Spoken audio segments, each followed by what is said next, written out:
Good morning, YouTubers. T-Square with T-Square Talk. Hope everybody's having a great day. Today is Wednesday, and I'm super excited as the week nears an end of the week because there's a couple big things happening next week, and I'm hoping to see kind of a good pullback on Friday and then possibly into Sunday night. So we're going to talk a little bit about that. And you guys can give me your thoughts in the comments because I love reading y'all's comments. And take a quick minute, hit that thumbs up button for me. And if you're not subscribed to the channel, please take a quick minute, hit that subscribe button. So today I didn't really have a topic planned out, and then all of a sudden I was like, you know what, we got the Fed meeting next week. Let's kind of talk a little bit about my predictions of what we'll probably see as the week goes on. Now, you know, I've said this time and time again that, one, a lot of people out there are expecting a big pullback, but they're expecting it due to the stock market taking a devastating hit. And that could happen, don't get me wrong. However, I think right now the economy is a little different. I think that more people are starting to wake up to silver and the direction that the debt is going, the direction that the dollar is going, and quite frankly, the direction gold and silver is going, because it is looking better and better each day. I know some people out there still don't believe in it, and that's understandable, I guess. I kind of got to say that just, to be politically correct, I guess. But, it's kind of funny to me. It's kind of funny to me that the people that don't see it don't really understand that as they print and print more and more fiat currency, we are seeing the paper become worth less and less, as we've seen in pretty much every currency around the world. It doesn't matter what it is, it's becoming worth less and less. This is one of my favorite bills right here. 1 million notes. So 1 million Turkish money. But it's not just Turkey that probably has $1 million notes. I'm sure a lot of countries do. And they continue to essentially just print more and more money. And people still don't understand that as they print more money, it is becoming worth less and less money. And that's kind of why we're seeing gold and silver go up higher and higher. It's not that necessarily that there's just more people getting into it. It's the fact that everything is getting more expensive. And so I want to jump in and talk real quick about where I think stuff is going to go, because I kind of wanted this to be a little bit of a prediction, because I know there's some people that, I won't say took my advice, but I did say what I would kind of be focusing on this week. And I said I wouldn't really buy anything even over the weekend, the previous weekend, and essentially this week. However, I think, in my personal opinion, we are going to see, we've got a couple things happening. The first thing, obviously, everybody knows about the Fed meeting next week. So once the Fed meeting happens on the 17th and 18th, they're probably going to lower interest rates. And that's pretty much a given. The question is, how much are they going to lower them by? I've said already that I think they'll only do 0.25%. I think that's the safest play, because if they do 0.5%, they're really going to raise questions about how bad the markets are. What's going on? How bad is the economy that you've got to drop 0.5% all at once? Why not done 0.25% the previous time and another 0.25% this time? What has changed? And I think that's going to kind of let the cat out of the bag a little bit if they do that. So I don't think they would do 0.5%. However, I think the economy is bad. I hate to say that. And I think they realize that banks are in trouble. I think they realize there's a lot going on. There's a lot of power countries that are moving against the dollar. And there's a lot of things that are happening that's causing the dollar to weaken a little bit. Now, by doing that, they're going to have to lower interest rates. And the reason, I know that doesn't make sense that you would want to lower the interest rates, but I think they're going to have to do it, because if they don't, some bad stuff is going to start to happen in the economy that they won't be able to fix. Essentially, if stuff starts collapsing, that's it. It's better to maybe look a little bad than let the cat totally out of the bag. And so I think they're going to cut interest rates by 0.25%. Now, what else is going on this month? So we're ending the third financial quarter of the year. So we've mentioned it on other videos in the past, and we've even seen right up at that 90-day mark, we saw just before the 90-day mark, silver started coming down, and it came down hard. So you think about it, you got January, February, March. So at the end of March, we've seen a nice dip in silver. Short-lived, but it was definitely a dip. And then April, May, and June, we saw that dip again. Same thing in June at the end, we saw it happen again. July, August, and September, we're going to see the same thing. We're going to see some sort of a dip because they have to clear out the short positions and settle up some. Will they all settle out at once? No. But I think the power players that are holding huge amounts of short positions are getting a little worried. And they know that we're going to see a bump in precious metals with the cutting of interest rates. So, with that being said, how do they clear out? If they clear out before they get that bump, that's going to be a little hard, because if all of a sudden silver and gold jump up in price, now they not only need to bring it back down to where it is, but then they got to bring it down a little lower. That's why I think their best move, and if I was them, that's what I would do. I would try to clear out the short positions on a Friday, start bringing it down a little bit in price.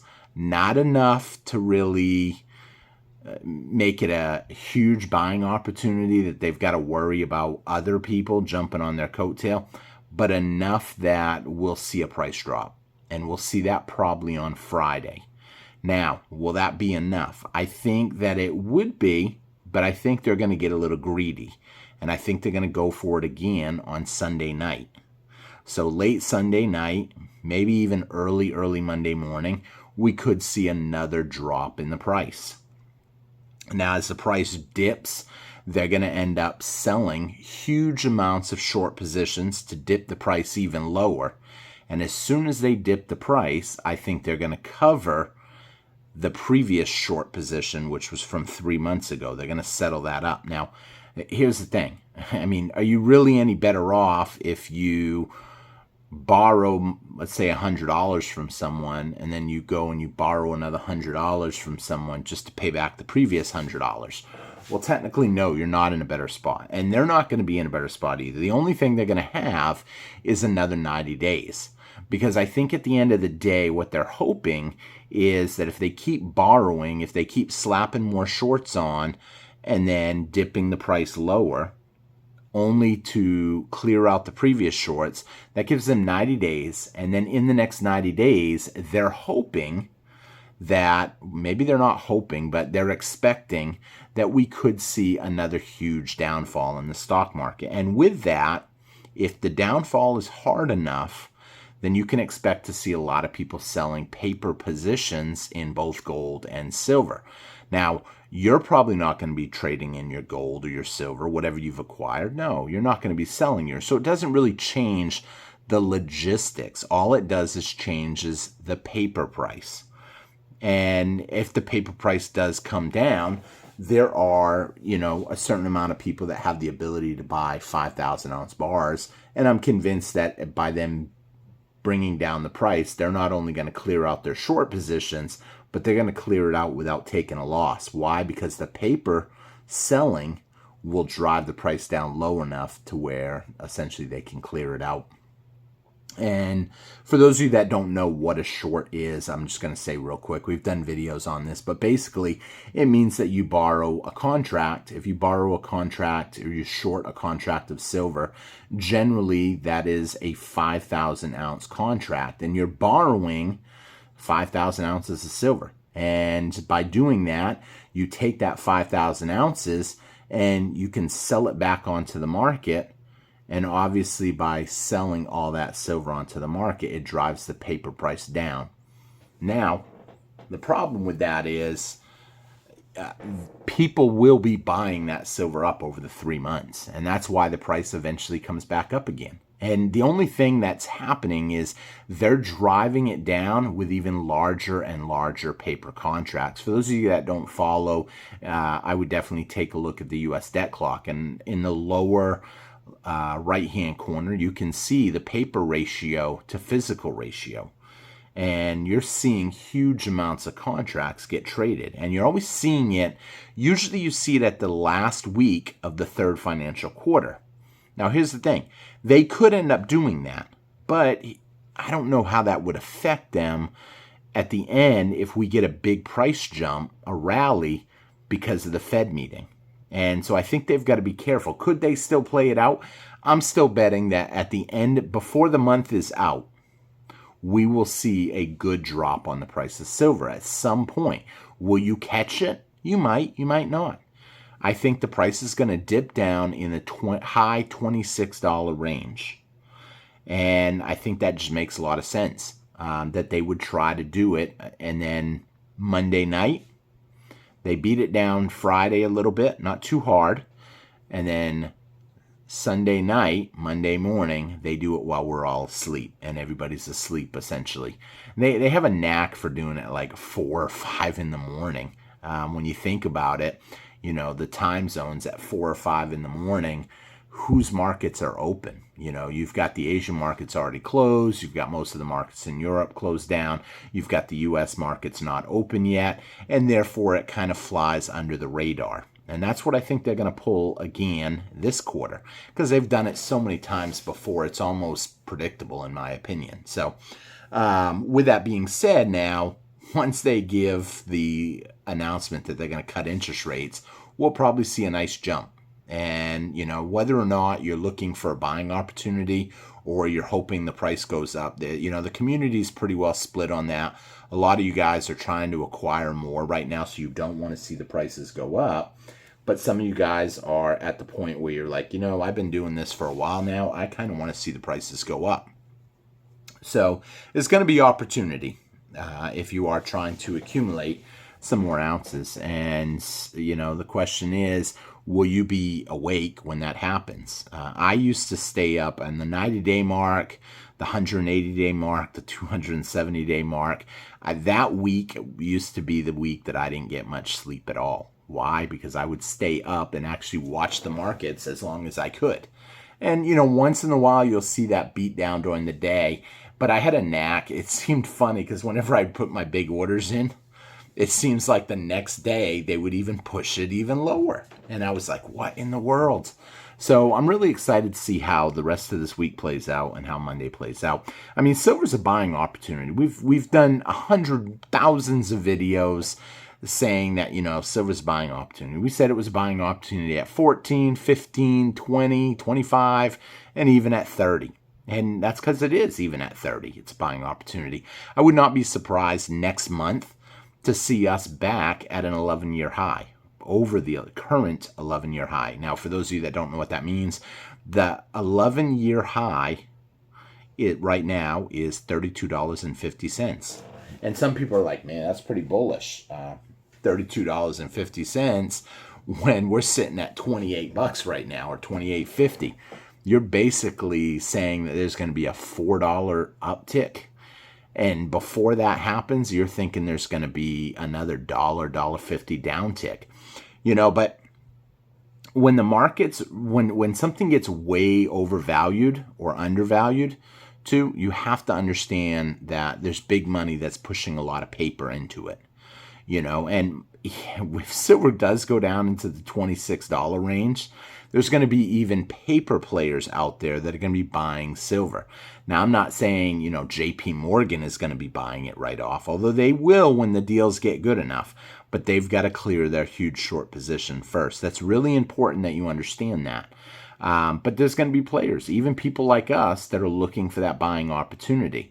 Now, are the premiums going to be a little higher? Well, yeah. As soon as you see the price come down, you almost always see the premiums jump. But what might work in our advantage is it's been slowly coming down, which means they may not jump the premiums right off the bat unless they really expect a big uptick coming. And if they do, that's a good sign when you think about it. If your favorite... I'm just kidding. Your favorite YouTube channels are predicting a nice uptick over the next 30 days. And then you've got big banks predicting an uptick over the next 30 days. And then you've got everyday people predicting an uptick. That's a good sign that I think we're going to see it, because now that's covering on all four fronts. Now, when everyday people are pushing something on mainstream, they're not talking about mainstream silver on the mainstream media right now.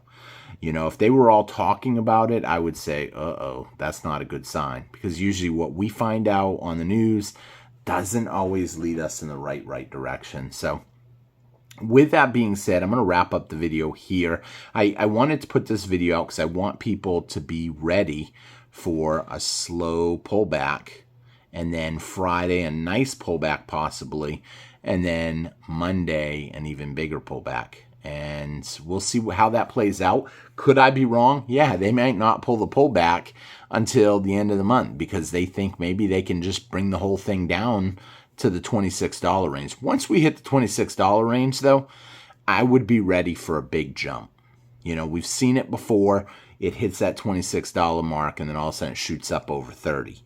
Will it go all the way to $32.50? Maybe, maybe not.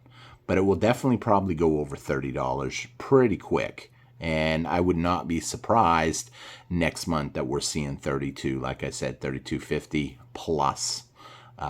So we'll see how that plays out. Technically, it was $32.40 because that's the 11-year high. But I think we're going to go higher. I think we'll break into maybe even the $33 range, maybe even higher. Who knows? I'm not going to get too overly excited because it's a slow road. It's a slow grind. They desensitize us to the price increase.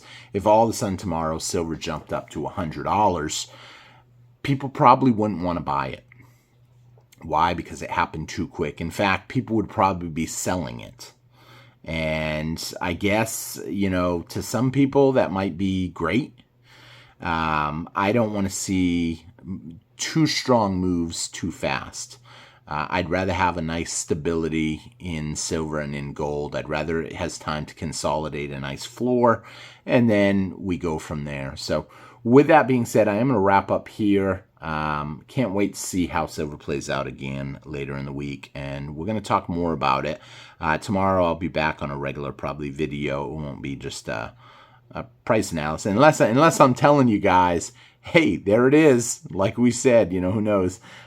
We could start seeing that pull back a little bit sooner, but I don't think the big one's coming till Friday. So with that being said, thank you all for watching. Hope you enjoyed the video. I hope you hit the thumbs up. If you're new to the channel and you would like to become a member, take a quick minute. Consider hitting that join button below. It's only $1.99 a month, and every month we do some sort of a fun giveaway where you have an opportunity to get a really cool gift.